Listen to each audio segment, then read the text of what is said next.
Bienvenue dans le podcast Celle qui suit. Aujourd'hui, je t'invite à plonger avec moi dans une conversation douce et profonde. Une de celles qui murmurent à l'âme. J'ai eu la joie d'ouvrir un espace avec Estelle, que tu connais peut-être sous le nom de Hominina sur Instagram. Estelle est une femme médecine du subtil, une passeuse entre les mondes intérieurs. À travers son propre chemin, traversé de silence et de mémoire, d'écoute, elle a appris à ressentir le langage du corps bien au-delà des mots. Elle nous parle ici de ses passages, de ce qui l'a façonné, de sa vision du soin et de la place du mystère dans l'accompagnement.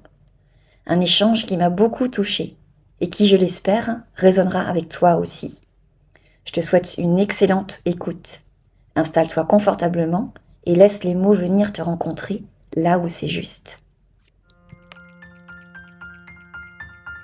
Et si tu osais enfin écouter la voix qui chuchote en toi depuis si longtemps, celle qui te dit qu'il est temps de ralentir, de te retrouver et de t'aimer. Bienvenue dans le podcast Celle qui suit, un podcast qui t'invite à reprendre ton pouvoir et à te reconnecter à ta véritable essence. Je suis Jenna, thérapeute holistique et exploratrice de l'âme humaine.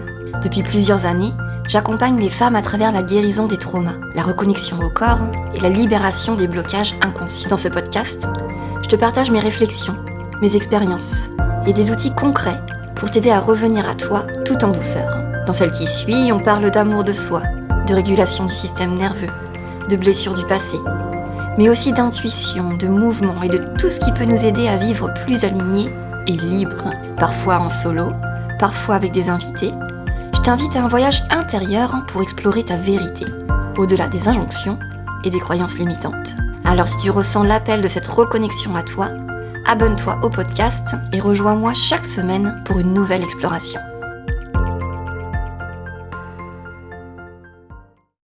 Bonjour Estelle et bienvenue dans le podcast Celle qui suit. Bonjour Jenna, merci pour l'invitation. Est-ce que tu pourrais te présenter? Qui es-tu Estelle? Qui je suis? Eh bien, je suis une humaine en chemin et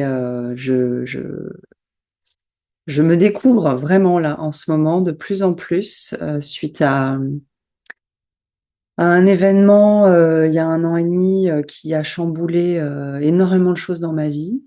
Et là, je suis vraiment Je pensais être en cheminement à ce moment-là, mais en réalité, vu ce que je traverse depuis 1 an et demi, je n'avais pas vraiment idée de ce qui m'attendait en termes de travail sur soi, de guérison, de cheminement.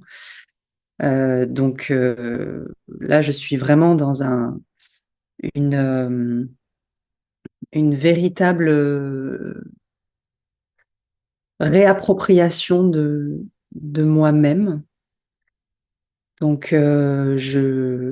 C'est difficile de répondre à qui je suis en ce moment parce que c'est tellement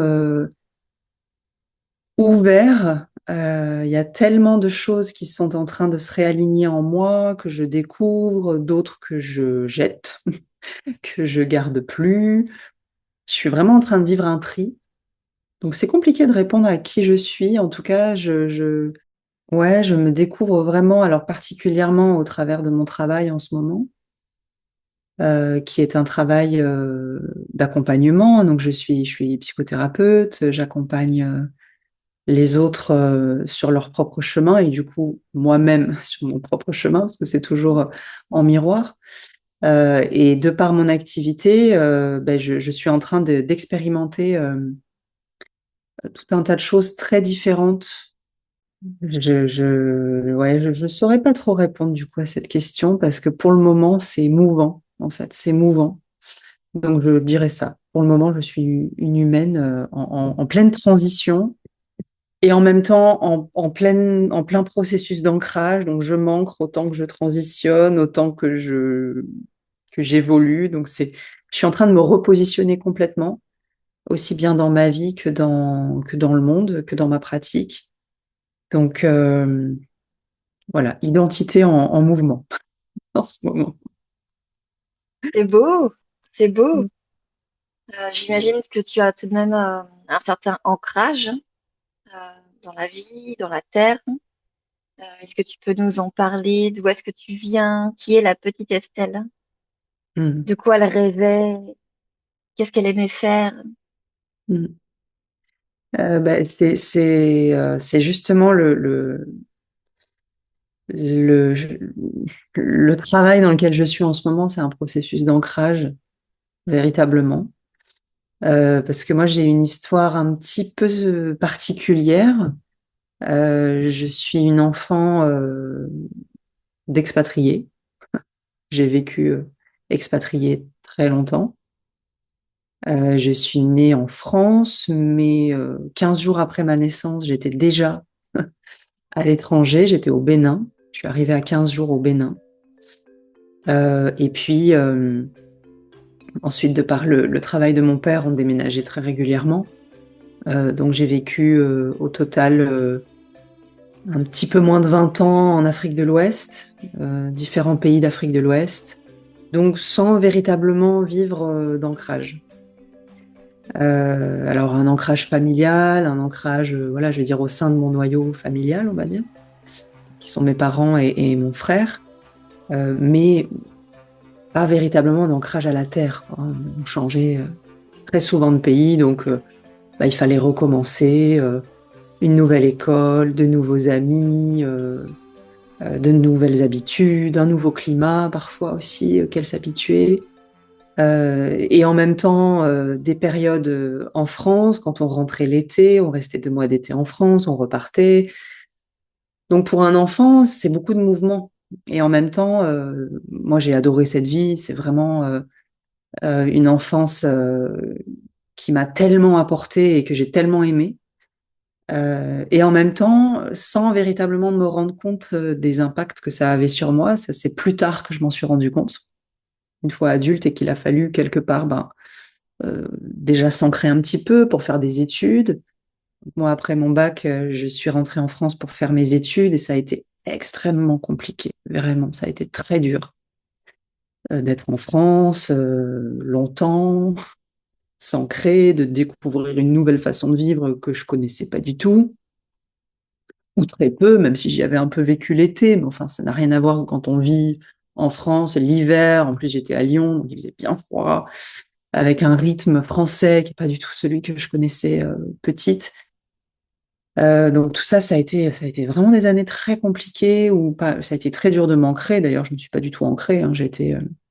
J'étais en études à Lyon, mais je bougeais tout le temps. J'allais voir mes parents en Afrique, je repartais l'été. Enfin, j'ai eu de la difficulté à construire un cercle social à ce moment-là. Et une fois mon diplôme obtenu, je me suis expatriée de nouveau. Je suis partie cette fois-ci vivre en Autriche et en Allemagne. Donc, pareil, des déracinements, nouvelle culture, nouvelle langue, nouvelles personnes, nouvelles habitudes. Euh, et au sein de l'Autriche et de l'Allemagne, j'ai énormément déménagé, puisque j'ai vécu en Tyrol, après j'ai vécu dans le nord de l'Allemagne, puis j'ai vécu dans le sud de l'Allemagne, puis je suis repartie vivre à Vienne, dans l'est de l'Autriche, puis je suis rentrée en France, du coup, il y a 1 an et demi.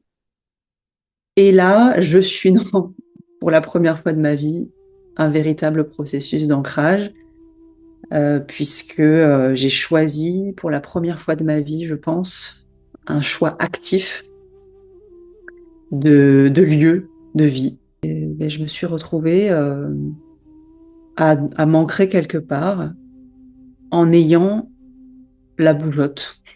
Voilà. Et en même temps, en ressentant le besoin vraiment profond de m'ancrer. C'est-à-dire que là, je sentais dans mon corps qu'il était temps. Mon corps me disait, là, Estelle, on en a marre. On en a marre de bouger dans tous les sens, on en a marre de déménager de partout. On a besoin de voyager et on va le faire. Et c'est important pour nous de sentir cette liberté du voyage, mais on a besoin d'un point d'ancrage, on a besoin d'une maison, on a besoin d'une terre à laquelle revenir et se dire, là, je suis à la maison, et j'y reste autant de temps que je veux avant de repartir pour un prochain voyage. Donc là, ça fait vraiment 1 an que je vis ce processus-là avec tout, tout un tas de peurs qui émergent, de croyances, de pensées, Vraiment, ça a été une lutte pour répondre à ce besoin profond d'ancrage à une terre et tout un tas de peurs du mental, de mon histoire aussi, mais des peurs transgénérationnelles, parce que moi je suis issue d'une famille qui a été de multiples fois déracinée, qui a perdu sa terre, ses terres, qui a été exilée, qui a été expatriée, déracinée. Et donc, je me suis retrouvée là pour la première fois de ma vie avec tout ce poids aussi transgénérationnel de dire, bah moi, je m'ancre, je choisis une terre, j'y reste.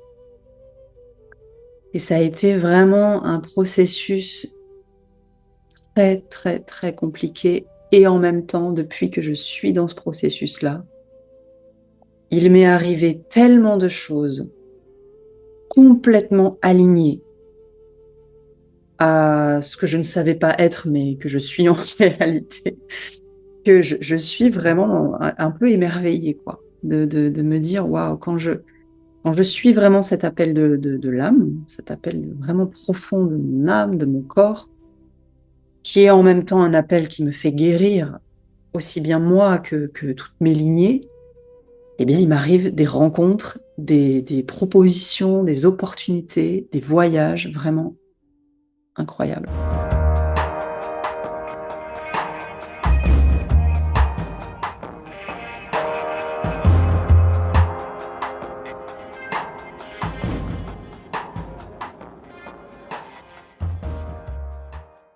Merci pour tout ça. C'est drôle parce que je suis moi-même expat et ma fille, hein, donc, est née à l'étranger. Et du coup, ça me touche particulièrement, ce que tu dis, ton expérience me touche. Euh, J'entends beaucoup que l'ancrage, en fait, il se fait à l'intérieur aussi. Tu parles d'un ancrage là qui est en ce moment ce que tu vis, euh, donc quelque chose de physique, hein, et un lieu de vie que tu cherches. Je comprends ô combien ça doit être challengeant pour toi. Je l'imagine vu ton expérience, hein. Euh, Justement, comment tu arrives à trouver cet ancrage, donc bien matériel, d'accord, hein, mais comment tu arrives à le trouver à l'intérieur, cet ancrage? Les deux se complètent en fait. C'est-à-dire que sans un ancrage à une terre, j'ai beaucoup de mal à ressentir l'ancrage à l'intérieur de moi. Et je pense que cet ancrage aussi, je le ressens en étant justement extrêmement à l'écoute de ce que je suis véritablement et ce dont j'ai besoin. Quand j'étais plus jeune, c'était quelque chose que je n'écoutais pas en fait. J'étais vraiment très tournée vers l'extérieur en fait, avec ben, qu'est-ce qu'une jeune femme de 20 ans doit être. Donc j'avais en tête qu'une jeune femme de 20 ans, par exemple, elle devait bah, beaucoup sortir, avoir plein d'amis, aimer faire la fête, être ceci, être cela, s'habiller comme ceci, comme cela. Et donc, je me forçais beaucoup dans des situations qui en soi n'étaient pas désagréables, parce que c'est sympa de faire la fête, et voilà, il y a pas de... mais où il y avait quand même beaucoup de parts à l'intérieur de moi qui se sentaient pas au bon endroit. Et ça a duré longtemps de me dire, quelque part, de constamment me comparer avec une image de ce que devrait être cette jeune femme de cet âge-là. Donc 20 ans, 25 ans. Et puis ensuite, bah, quand j'ai été diplômée, bah, c'est quoi une psychologue, à quoi ça doit ressembler.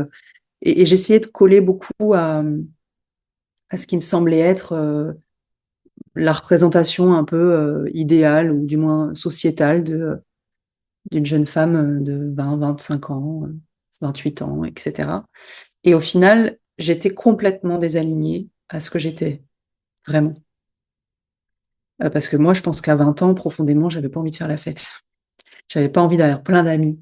Ce n'était pas, ce n'est pas ce que je suis aujourd'hui. Et pendant très longtemps, j'ai vécu désaligné et du coup complètement désancrée parce que toujours à l'extérieur de moi. Et depuis plusieurs années, j'ai commencé à ressentir véritablement le besoin, ça devenait un besoin, d'être beaucoup plus proche de la nature. Et en arrivant en Dordogne, il faut dire quand même qu'en Dordogne, le rythme de vie est beaucoup plus lent. Là, c'est vraiment quand le premier hiver que j'ai passé là, l'hiver 2024-2025, ça a été très compliqué parce que tout était au ralenti et en même temps, c'était ce que je demandais puisque je voulais être en pleine nature et je voulais vivre. Je ressentais vraiment l'appel à l'intérieur de moi de vivre de manière cyclique, le rythme des saisons, de revenir au rythme de la terre. Donc c'est ce que j'avais demandé. Du coup, je le vivais et alors ça a été hyper compliqué parce que il a fallu guérir de plein de choses, nettoyer de plein de choses pour pouvoir revenir au cycle, quoi. Ça, c'est encore en cours, c'est pas totalement fluide encore pour moi. Mais du coup, ça m'a obligée à ralentir, véritablement, parce que bah, je sortais dans la rue, il n'y avait rien ouvert, quoi. Tout était fermé, ou alors très peu de choses étaient ouvertes, très peu d'activités. Bon. Donc ça m'a véritablement forcée à revenir à l'écoute. Et de fait, à me rendre compte que, en fait, qui je suis vraiment, mes besoins profonds sont pas du tout ceux que je me représentais être ceux d'une jeune femme de, là je vais avoir 33 ans, donc j'accepte beaucoup plus en fait d'être euh, quelqu'un qui n'apprécie pas être véritablement dans des grands groupes, où il y a des grandes fêtes, où il y a beaucoup de stimulation sociale. Non, moi j'accepte aujourd'hui d'être dans ce besoin de petits groupes, on se voit pour un dîner ou pour autre chose, ou dans un cadre qui n'est pas forcément un cadre voilà, social, de mondanité ou de fête ou quoi. Et ça a été compliqué parce que pendant très longtemps, je jugeais ça. Je me disais, mais quand même, Estelle, il faut que tu aimes ça, il faut que tu apprécies ça parce que c'est ce qu'on fait à ton âge, quoi. Je donne un exemple, ça pourrait être autre chose, mais celui-là, il est simple à illustrer. Et donc, cet ancrage, il est venu aussi vraiment par petit à petit accepter d'aimer ce que j'aime, accepter d'aimer ce qui, moi, me ressource, euh, et d'accepter qu'il y a des choses qui sont pas faites pour moi, même si elles sont peut-être la représentation sociétale de ce qu'on devrait aimer ou faire à cet âge-là. Aujourd'hui, je suis beaucoup plus en paix avec le fait que moi, je colle pas à ça, c'est pas qui je suis, ça me fait pas du bien. Et si j'ai envie de vivre ça, je vais le vivre dans un cadre que j'ai choisi euh, pour justement être pleinement dans cette expérience-là.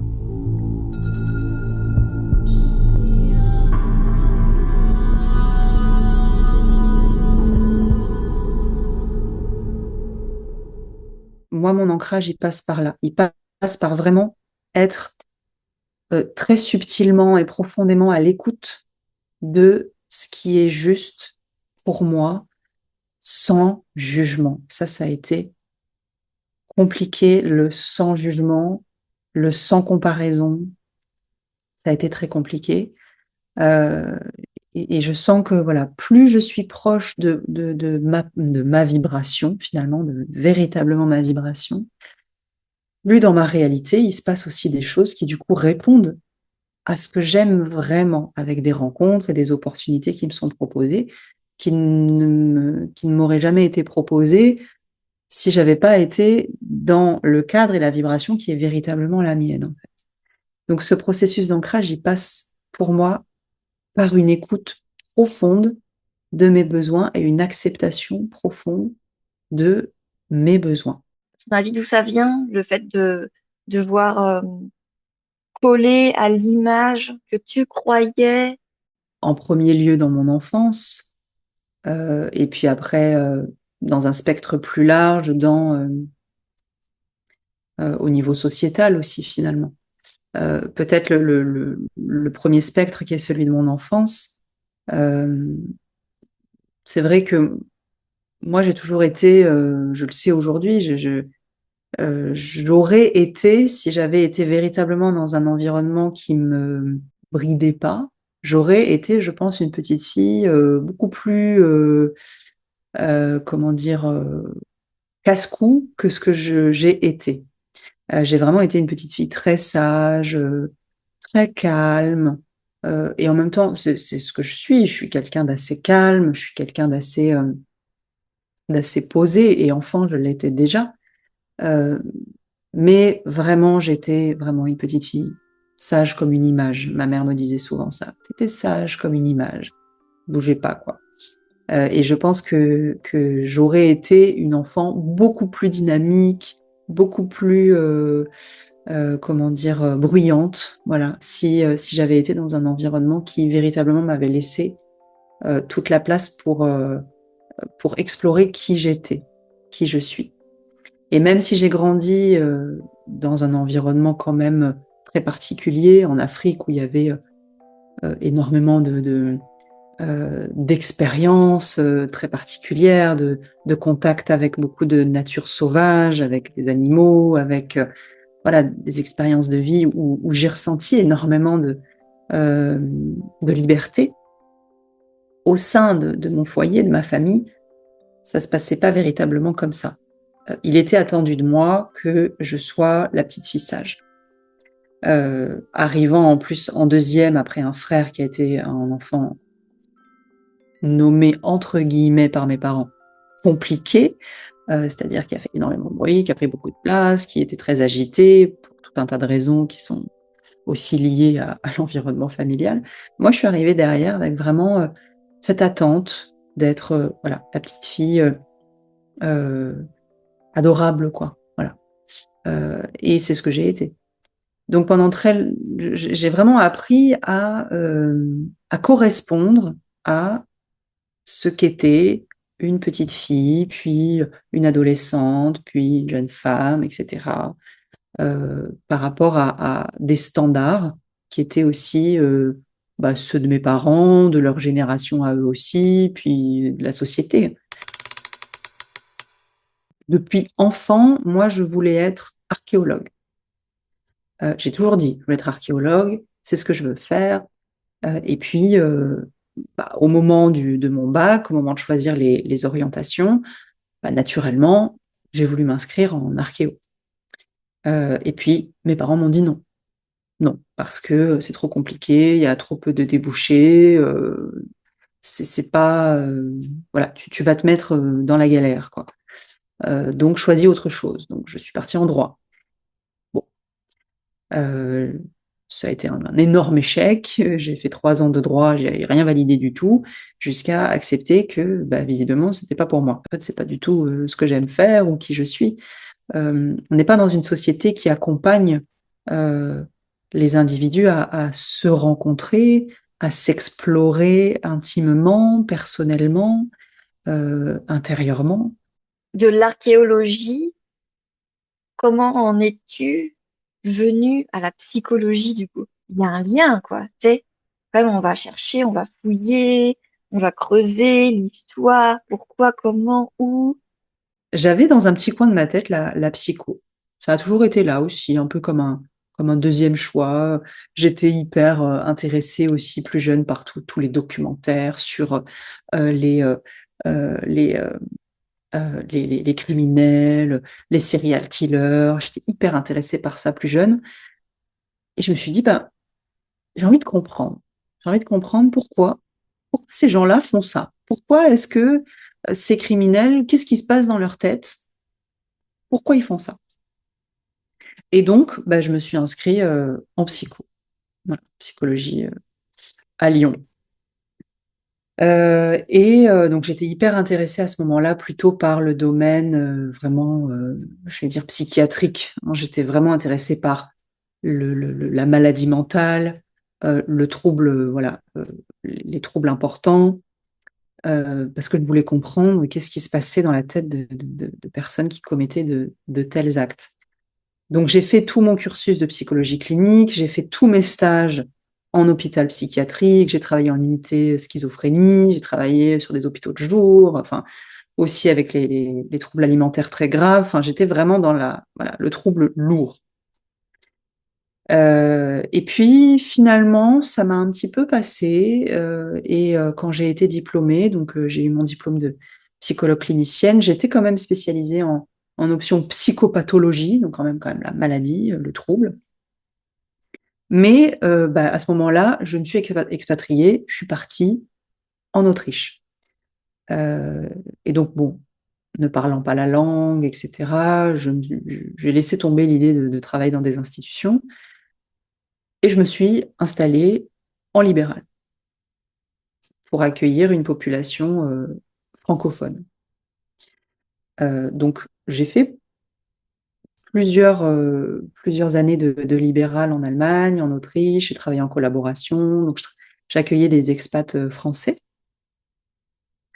Et c'était vraiment, je veux dire, de la clinique classique, quoi, hein. C'était voilà, de la thérapie classique. Mais avec quand même une particularité, c'est que moi, je me suis tout de suite, dès l'obtention de mon diplôme, je me suis spécialisée dans des pratiques psychocorporelles et notamment tout ce qui est prise en charge du psychotrauma en lien avec le corps. Et donc, je me suis formée à des outils psychocorporels et à un outil particulier qui s'appelle ICV. Mais du coup, en travaillant aussi moi-même, parce que j'étais moi-même suivie en ICV, et puis aussi le travail en miroir avec les patients, enfin, plein de choses qui bougeaient à l'intérieur de moi. Et j'ai commencé vraiment à reconnecter de plus en plus cette passion d'enfant autour de la préhistoire. D'où ça vient, je ne sais pas vraiment l'expliquer. Moi, la façon dont je le comprends, c'est que en reconnectant petit à petit avec mon corps, en accompagnant les autres à reconnecter à leur corps, en travaillant tous les mécanismes dissociatifs, ça c'est vraiment propre à ma spécialité de traumatologue, j'ai véritablement reconnecté avec quelque chose de très, je vais dire, de très ancien en moi, de vraiment une mémoire très ancienne qui, du coup, me poussait, vraiment me créer une espèce d'obsession autour de la période de la préhistoire et notamment du travail dans les grottes et les grottes ornées, les grottes peintes. Et ça devenait de plus en plus urgent, quoi. Vraiment, je ressentais de plus en plus ce besoin de me mettre au contact de ça, qui existait déjà quand j'étais enfant. Et effectivement, dans le travail en thérapie, il y a cet aspect quelque part un peu archéologique, parce qu'on vient effectivement fouiller, creuser. C'est un peu une archéologie de l'âme, en fait. On vient, voilà, fouiller, essayer de comprendre qu'est-ce qui fait qu'aujourd'hui, on n'arrive pas à faire ce qu'on est censé faire, en fait. C'est ça, hein, la thérapie, c'est les gens qui viennent en thérapie qui disent « je me sens pas bien, je me sens pas à ma place, je sais pas qui je suis, je me sens bloquée à faire des choses que j'aimerais pouvoir faire, mais que j'arrive pas à faire ». Donc c'est bien qu'il y a un appel de l'âme à faire des choses ou à être quelque chose en particulier, mais on n'y arrive pas. Donc, on descend dans les couches, et en plus, en particulier quand on travaille sur le corps et quand on travaille sur les traumas, on descend dans les couches, on descend dans des strates, on creuse, quoi, et on va chercher qu'est-ce qui est bien ancien dans notre histoire et qui nous bloque, et qui nous freine. Et en travaillant avec mes patients, en travaillant sur moi-même aussi, et avec toute cette exploration parallèle de la préhistoire, je me suis mis à travailler aussi en parallèle dans ma pratique sur le fait que parfois on a des blessures qui sont des blessures beaucoup plus anciennes que notre propre incarnation, en fait, hein. Si on descend véritablement dans les strates, comme on le fait en archéologie, des fois on tombe sur des strates vraiment extrêmement anciennes, qui sont peut-être pas celles de notre propre incarnation, qui peuvent être celles du transgénérationnel, et pourquoi pas du karmique, si on y croit. Et donc, il y a un vrai parallèle avec l'archéologie, hein, de descendre comme ça en couches. Et puis, cet appel de la préhistoire, moi, je sens aujourd'hui que je suis vraiment à un tournant dans ma pratique parce que je vais vraiment rentrer dans une reconnexion avec des mémoires, en fait. Je ne sais pas encore quelle forme ça va prendre dans ma pratique, je ne sais pas encore ce que je vais en faire, Mais ça fait quelque temps que sont mis sur mon chemin des personnes qui sont pas préhistoriennes, qui sont pas archéologues, qui sont des thérapeutes, en fait, quelle que soit la manière dont elles sont thérapeutes, qui sont thérapeutes et qui travaillent la reconnexion à la terre et en particulier à travers les grottes.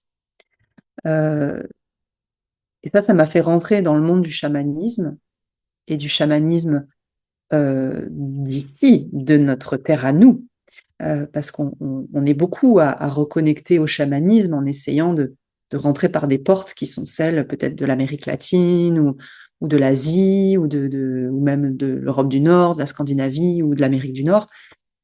On reconnecte, nous occidentaux, avec des pratiques chamaniques qui ne sont pas les nôtres, mais qui sont des portes d'entrée pour reconnecter à des pratiques chamaniques sur notre sol, notre territoire.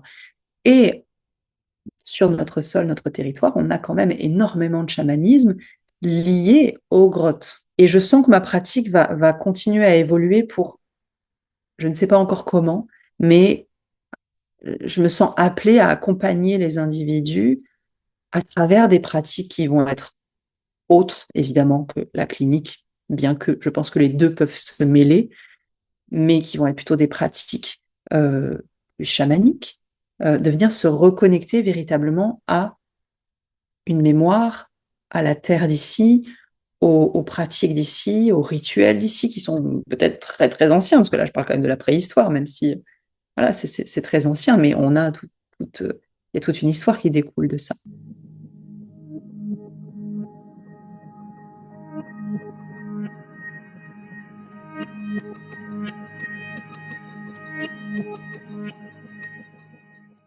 Ben voilà, j'en suis arrivée aujourd'hui à rencontrer des archéologues, des ethnologues, des anthropologues, des gens qui travaillent dans les grottes et les grands sites préhistoriques et qui ont été mis sur mon chemin avec en plus, ce qui m'a moi perturbée, c'est que quand je parlais de tout ça en fait et de mon envie d'accompagner les autres à reconnecter profondément à la terre et la grotte étant quand même une représentation des profondeurs de la Terre, et il y en a beaucoup en France et en Occident des grottes, comme partout dans le monde, hein. Mais quand je leur parlais de tout ça, là où j'étais surprise, c'est qu'ils n'étaient pas du tout étonnés. En tant qu'archéologue ou ethnologue ou anthropologue, ils n'étaient pas du tout étonnés. Ils me disaient, mais oui, oui, bien sûr. Nous, c'est ce qu'on voit aussi dans nos métiers, même si on ne travaille pas la sphère thérapeutique de guérison, on voit comment nous, ça nous reconnecte à des choses extrêmement anciennes et ancestrales. Donc, on n'est pas du tout surpris d'avoir des thérapeutes qui sont appelés par ça et qui, du coup, ont envie de travailler avec nous. Donc, moi, aujourd'hui, je travaille en parallèle. C'est pas encore quelque chose d'officiel et j'en parle pas véritablement, mais je travaille avec des archéologues, avec des ethnologues, parce que je pense qu'on a besoin en Occident de se reconnecter à une ancestralité qu'on a perdue et à des pratiques qu'on a perdues. Et pour moi, cette voie-là est une des voies de reconnexion. Ah, je trouve ça tellement inspirant, ce que tu dis, ça me fait penser à plein de choses. Euh, Déjà, est-ce que tu sais que la grotte, c'est aussi, moi j'ai fait un gros travail de l'utérus, sur Mhm. l'utérus, et on représente vraiment l'utérus, en fait, comme une grotte, ce truc sombre, humide, profond, il faut descendre à l'intérieur, et qui peut aussi être tout aussi bien une cathédrale, tu vois.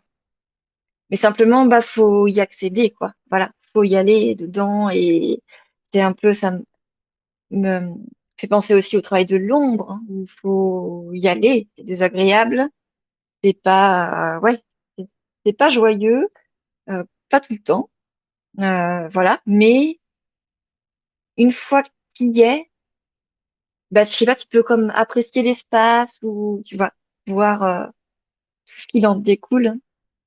Et je trouve que c'est génial, euh, ce lien que tu fais entre la psychologie, donc voilà, la manière qu'a un être humain de penser pourquoi, d'où, suivant son histoire et comme tu le rappelles, suivant ses ancêtres aussi, l'histoire de ses ancêtres ou son histoire karmique en effet. Mais en fait, il y a aussi une reconnexion au, je veux dire, à la sorcellerie, surtout aux pratiques ancestrales de notre territoire, de notre terroir. Et c'est génial que tu parles de ça, je trouve, parce qu'on l'oublie. Euh, En fait, les racines, elles sont là aussi. L'histoire, elle est là. C'est pas forcément le Venezuela, je sais pas quoi, le Mexique. Moi, vraiment, le message que j'ai, c'est que les grottes sont les grands utérus de la Terre. Et d'ailleurs, c'est pas pour rien qu'on y peignait des esprits d'animaux. Euh, c'est bien là. Alors, ça, ce sont des croyances chamaniques, mais où finalement, ce sont à travers les grottes que naissent les esprits. Donc, ça, c'est très chamanique. Mais oui, la grotte, euh, c'est un archétype hyper important, en plus quand on travaille le féminin. Et moi, c'est quelque chose que je commence de plus en plus à faire. Et je pense que je vais y tendre de plus en plus dans ma pratique. La reconnexion au féminin des profondeurs, mais donc au féminin euh, de la terre, de vraiment ce féminin chamanique des profondeurs de la terre, et pas ce féminin un peu céleste, on pourrait dire très voilà euh, très aérien, vraiment de ce féminin des profondeurs qui passe à travers notamment l'archétype de la grotte, qui est effectivement aussi bien un utérus qu'une cathédrale. Et d'ailleurs, la grotte, on la retrouve dans tout un tas euh, même de mouvements spirituels, hein, que ce soit au niveau chamanique, mais à Lourdes, c'est bien la grotte dans laquelle on va voir Marie. Donc, il est bien question d'une grotte là aussi, ou encore la grotte de la Sainte-Baume pour Marie-Madeleine. Enfin, la grotte, c'est un archétype féminin extrêmement puissant. Et je pense que moi, je me sens en tout cas vraiment appelée à reconnecter à ça, justement parce que j'ai cette vibration du féminin vraiment des profondeurs et de la terre. Et je pense que les individus qui sont dans cette vibration-là, on est aussi très appelés on essaye du mieux qu'on peut en tant qu'occidentaux de se rappeler de ça. Et c'est assez dur parce que on ressent cet appel à l'intérieur de nous, un fort appel de reconnecter avec l'invisible, les esprits, les lieux, les cycles, la nature, mais on vit dans un environnement qui nous coupe de ça, qui nous a coupé de ça. Donc on ressent cet appel, mais on ne sait pas comment faire pour le réincarner, pour le revibrer sur nos territoires. Et donc, certains de manière consciente et d'autres de manière plus inconsciente, eh bien, oui, on va aller au Mexique, on va aller au Canada, on va aller chez les Samis d'Europe du Nord, ou on va aller chez les Mongols pour vivre des expériences chamaniques, parce qu'on ne sait pas comment faire, en fait. On ne sait plus comment faire. Et moi, je suis tout à fait OK avec ça. C'est-à-dire que je me dis, nous, en tant qu'Occidentaux, on est en train de récupérer une mémoire et on a besoin de la récupérer. Et pour ça, il y a des portes d'entrée qui sont d'autres cultures, d'autres traditions. Le tout est d'en avoir conscience. Moi, je sais que je reviens là, j'ai été en début d'année 2025 au Brésil avec voilà, un chaman pour vivre une certaine expérience. L'année prochaine, je pars au Mexique. Donc, j'y vais avec cette conscience je sais que ce ne sont pas mes traditions, ce ne sont pas mes cultures. Je ne suis pas de ces terres-là. Si je suis née en France, c'est pour une bonne raison. Si je suis occidentale, c'est pour une bonne raison.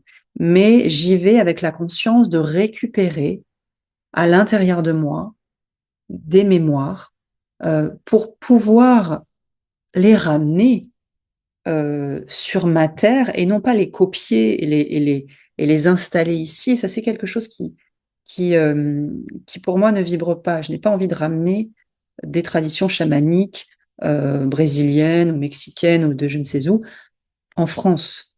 Mais j'ai envie de reconnecter cette mémoire-là, de faire ma propre petite alchimie intérieure pour reconnecter à ça et de voir comment sur mon territoire, je vais proposer de reconnecter cette vibration-là, parce qu'on est, mais comme tous les territoires du monde, un territoire qui a beaucoup d'histoires, d'histoires chamaniques, même si nous, on ne va pas le nommer comme ça, c'est-à-dire que c'est vrai que le mot chamanisme ou le chaman, c'est pas un mot qui fait partie de nos traditions, mais on pourrait l'appeler n'importe, enfin, qu'importe comment on l'appelle finalement. Druide, sorcier. Voilà, c'est la même chose. Le travail avec le monde invisible, l'écoute des esprits, l'écoute du monde invisible, la guérison de l'âme, ça c'est très chamanique, mais bon, on pourrait très bien être psychologue clinicien et faire ça en réalité. Ou je ne sais pas quel autre type de thérapeute, peu importe.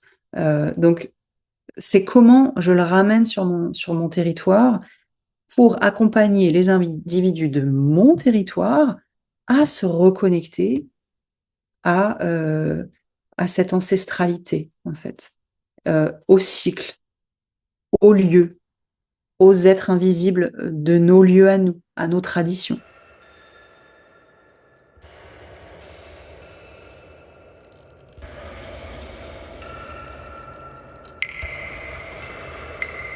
Qu'est-ce que tu souhaiterais à Estelle dans 5 ans? Qu'est-ce que tu lui souhaites à cette Estelle? Mais la première chose qui me vient, c'est déjà, je lui souhaite de, de, de, de, de véritablement euh, habiter un lieu qui vibre pour elle. Voilà, vraiment, je me vois dans un lieu que j'adore, une maison que j'adore, euh, qui me nourrit, qui m'apaise, vraiment un lieu ressource, quoi. Je me vois vraiment dans un lieu comme ça, véritablement ancré. Je me vois des trucs très, très simples, hein, mon potager, mes plantes médicinales. Je me vois vraiment la terre. Euh, je me vois continuer à explorer tout un tas de traditions chamaniques à travers le monde. J'ai envie de travailler, de continuer ce que je commence à peine à faire, là, ce travail avec des archéologues, des ethnologues, pour continuer à creuser encore et encore dans les strates de nos mémoires. Et j'ai envie aussi que dans ce lieu, je puisse accueillir, je ne sais pas encore dans quelle forme ça pourrait prendre, mais j'ai envie d'accueillir soit des groupes ou pourquoi pas de manière individuelle aussi, je ne sais pas encore, mais en tout cas qu'il y ait dans ce lieu, euh, je vois comme une grande salle avec plein de baies vitrées, enfin, qui fait très grande salle de yoga. Enfin, je ne sais pas trop encore quelle forme ça pourrait prendre, mais où je pourrais justement accueillir des groupes pour, pourquoi pas quelques jours de travail, pourquoi pas en chamanisme, pourquoi pas. Voilà, ça, c'est pas encore très net. Mais en tout cas, je la vois continuer véritablement à explorer, à creuser et vraiment à transmettre cet appel des profondeurs, je dirais vraiment des profondeurs du féminin, des profondeurs de la terre, des profondeurs de nos traditions, de nos existences, parce qu'on est tellement plus que ça. Et je me vois bien, ouais, faire ça et avec quelque chose de très local, quoi, de très très local, même dans mon alimentation, de vraiment la terre, vraiment la terre. Et alors du coup, comment Estelle, dans 5 ans, te voit-elle aujourd'hui, là maintenant, tout de suite avec moi? Tu vois, Ouais, en tout cas cette ligne de temps-là, là maintenant. ouais. Bah, ça, c'est une vision que j'ai déjà eue. C'est marrant. C'est une vision que j'ai déjà eue où elle me dit une phrase très simple. Elle me dit, je t'attends. Voilà. Tu es sur le chemin et tu vas arriver exactement là où tu es censé arriver et les choses que tu vois vont arriver et vont se matérialiser parce qu'elles sont déjà en train de se créer là. Tu en es dans les prémices et tu es en train de faire les rencontres et tu es en train de faire les expériences. Donc, moi, je suis là, je t'attends et je sais que tu arrives bientôt. C'est ça qu'elle me dit. Donc, c'est une vision que j'ai déjà eue et qui est très claire. Et enfin, pour terminer, je te laisse le mot de la fin. Bah, pour terminer, j'ai envie de dire peut-être quelque chose que je dis à mes patients quand on termine les suivis. Si vous avez une idée, si vous avez une envie, si vous avez un besoin, évidemment, mais euh, écoutez-le. Ça peut être, c'est très simple, hein, dit comme ça, c'est vraiment l'enfonce des portes ouvertes, quoi. Mais vraiment, c'est avec sincérité que je le dis et avec vraiment beaucoup de solennité, je pourrais dire. Je sais pas si ça se dit comme ça, mais de façon très solennelle. Écoutez-le. Parce qu'une envie, une idée qui vous revient régulièrement en tête, à laquelle vous pensez, que des fois vous oubliez mais qui revient, euh, a toujours un sens et il est important d'écouter et d'aller explorer. Même si vous commencez juste à peine à explorer, que vous ne savez pas encore comment vous allez faire, mais c'est de vous mettre en mouvement vers cette idée-là, vers cette envie-là, parce que c'est en faisant ça que moi j'ai vraiment vécu des choses incroyables. Donc je dirais vraiment ça, c'est écouter subtilement. Écoutez-vous subtilement les images, les pensées, les rêves que vous pouvez avoir, les sensations, même cette espèce vous savez, de petits trucs qui vous revient régulièrement. Tiens, c'est pas la première fois que je pense à ça. Tiens, c'est vrai que, ah oui, tiens, enfant, c'est vrai que je faisais ça. D'écouter subtilement et d'essayer de voir, ok, comment dans ma réalité, je peux essayer de me mettre en mouvement vers cette chose-là. Et là, c'est toujours magique. Toujours. Je dirais ça. Merci. Merci Estelle. Merci Merci. infiniment pour ta présence. Merci. Merci à toi de m'avoir invitée.